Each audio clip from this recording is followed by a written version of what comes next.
Assalamualaikum warahmatullahi wabarakatuh. Tadi sebenarnya cuma cerita-cerita sedikit tentang bagaimana sebuah metode eh, penguasaan lewat teknologi, lewat IT, lewat apa dan segala macam, gimana kita benar-benar dipenyak. Tapi dasarnya sebenarnya pernah saya tulis sedikit di Twitter. Twitter aku kan.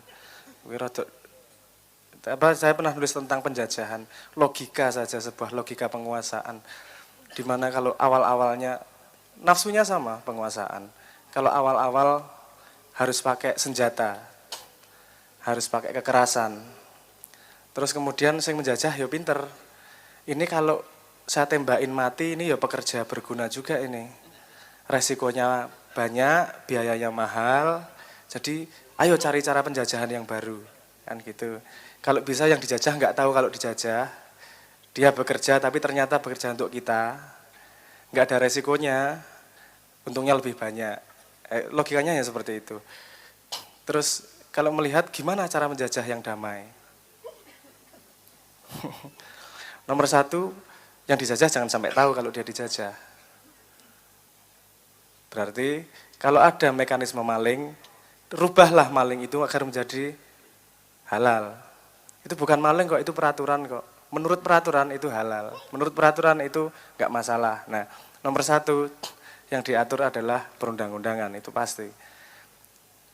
Kalau baca Sun Tzu, Musashi, baca buku-buku tentang teknik peperangan, untuk memenangkan nomor satu adalah peganglah peraturannya. Gitu. Bikin peraturannya. Kalau kamu sudah megang peraturannya, kamu akan lebih bisa memenangkan pertarungan. Ini dicolong jane, loh tapi menurut undang-undangnya oke. Kita tidak pernah berpikir bahwa undang-undang dari pertama memang sudah dibuat, direkayasa sedemikian rupa. Tadi saya sempat bercerita tentang IT dengan Cak Non. Saya juga diceritani, mbuh bener mbuh ora. Saya juga diceritani bahwa banyak startup Indonesia yang ide-idenya luar biasa, seperti LinkedIn, itu dari Indonesia, ada Koprol, dan macam-macam yang sekarang sudah nggak ada yang punya orang Indonesia.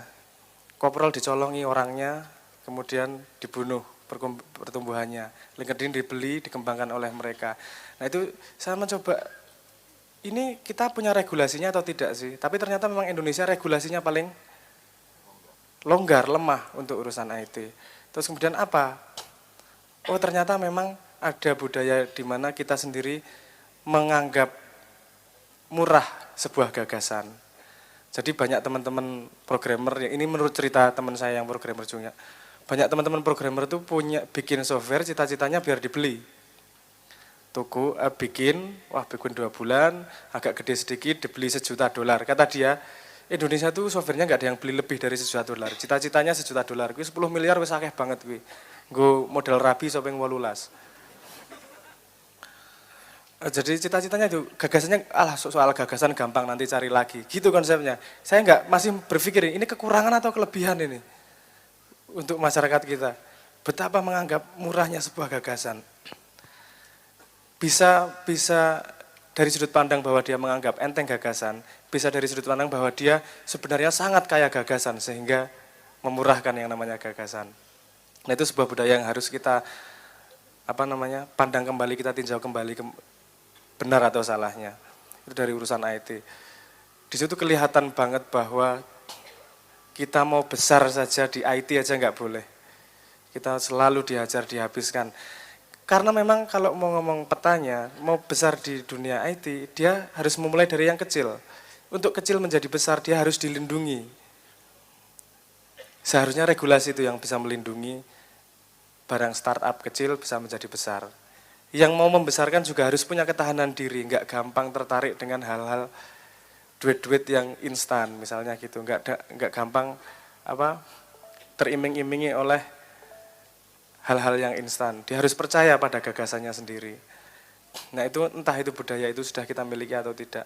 Itu dan contohnya banyak di hal-hal yang lain bahwa regulasi dibuat sedemikian rupa untuk kita menghalalkan sebuah pencurian. Jadi tolak ukurnya kan sekarang dibikin gampang. Itu sesuai undang-undang atau tidak? Sesuai undang-undang atau tidak? Tolak ukurnya itu aja. Kalau sesuai undang-undang berarti kita tidak bisa menuntut. Tapi kita tidak pernah mengurut ke belakang bahwa ternyata undang-undang itu memang didesain agar lebih mudah mekanisme itu.